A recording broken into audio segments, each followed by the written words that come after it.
morning. I got to say hello individually. Now I got to say hello to you as a group, since we are a group here, and we'll get to work together for these 6 days together. I'd like to welcome you to our Ericksonian hypnosis training. And this is, we've been doing this for quite a number of summers now, and it's great to have you here. My name is Stephen Leeds, and I'm one of the co-directors. You'll get to meet the other co-director, Rachel Hott. We'll be doing days 3 and 4. I'll be doing the first 2 days and the last 2 days of the training. And Rachel and I have been doing Ericksonian hypnosis and NLP for quite a while now. Our center has been here since 1986, so it's been, what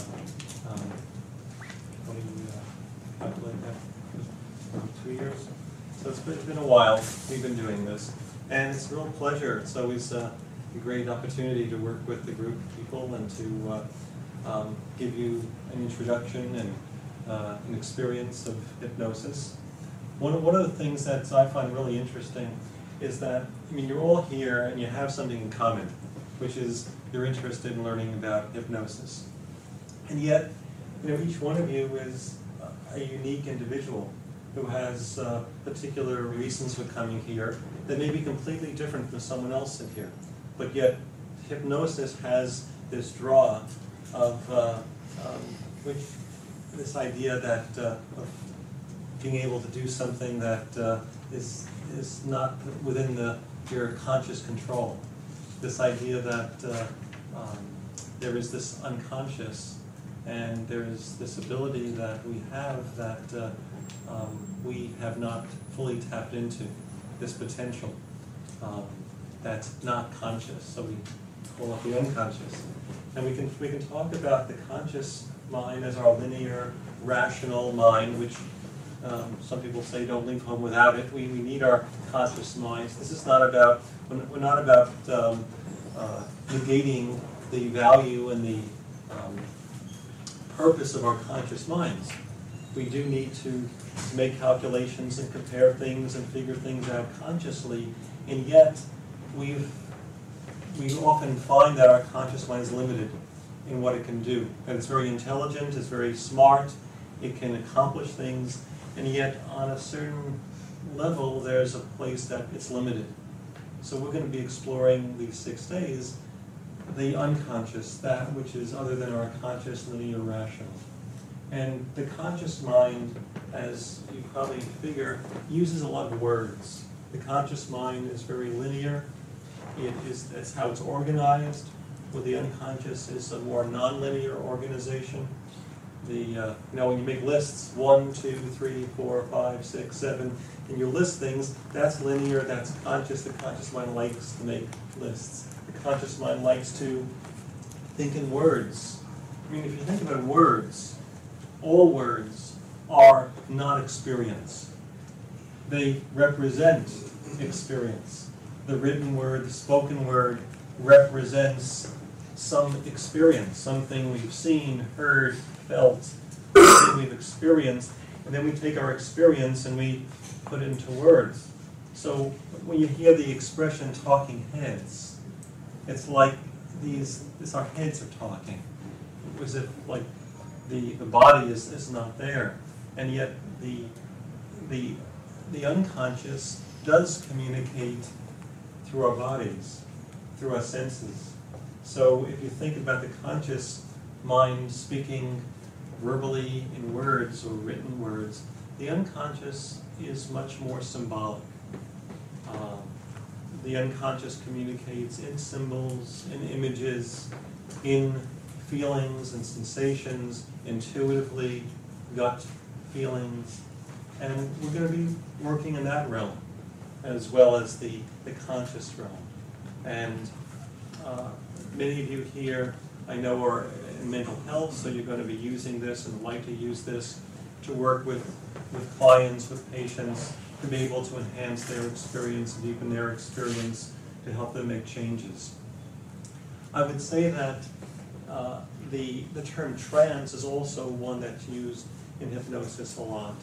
And the idea of a trance state is a state in which, I would say, it's a state in which we stop trying to consciously figure something out. It's a state in which we sort of let go of our usual way of trying to understand and figure things out and open up to other possibilities. So I'd say there's two aspects to trance and to hypnosis. You know, one essential piece is the sense of curiosity and wonder. That in other words, you can read all about hypnosis and learn about hypnosis, and yet unless you are in a state of curiosity and wondering, then whatever else is, it's almost like that's, some people ask, what's the prerequisite for hypnosis? And part of it is getting into a state of curiosity and wonder. And in order to get into that place, there needs to be a certain comfort with our ignorance. See, in hypnosis, you know, ignorance is actually an asset.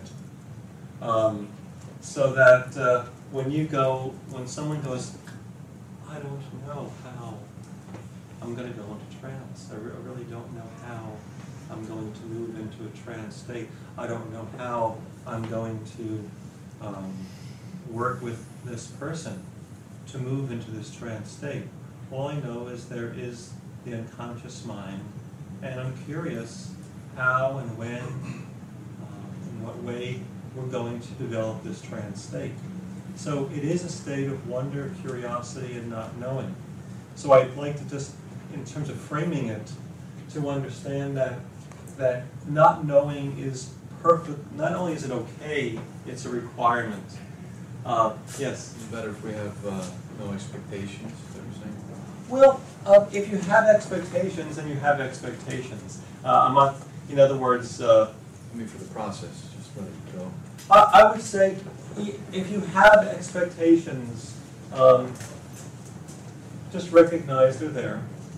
In other words, if you have them, I wouldn't say don't have them, because then it creates a conflict. Like, oh, I have them, I shouldn't have them. It's like you don't want to do that to yourself.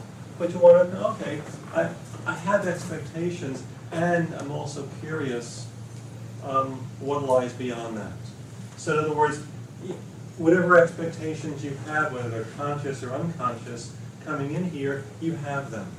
All I ask is that you don't have them limit your experience here. So you want certain things, and you may be focusing. A reason I'm here is I want to learn certain skills to be able to work with clients, or I want to be able to problem solve more effectively, or I want to be more creative. So whatever you expect or whatever you want, and I will be asking you briefly what it is that you expect and what it is that you'd like to have happen. So have your expectations, but at the same time be open to how that can happen. So in other words, if a certain says, how is this going to help me? Is very different from, how is this going to help me? Or the difference between, you know, I don't know what to do. I don't know how to do this, versus I don't know how to do this. Those are very, very different experiences. In one, there's some anxiety or discomfort with not knowing how to do something, and the other is sort of hanging out in the place of not knowing. You know, but each one of you comes in here with certain competencies and certain skills, and there are other skills and competencies you still have yet to learn. So that's where we're all in that place. There are certain competencies that we have developed and we have, and certain we haven't developed yet. You can't do anything about that. That's just the way it is. And you may notice skills and competencies other people have that you haven't developed. If you took this class 5 years ago, you know, you wouldn't certainly be as competent as you are now. And if you took the class 5 years from now, you wouldn't have the competence. You would have competencies you don't have now. So basically, it's about that kind of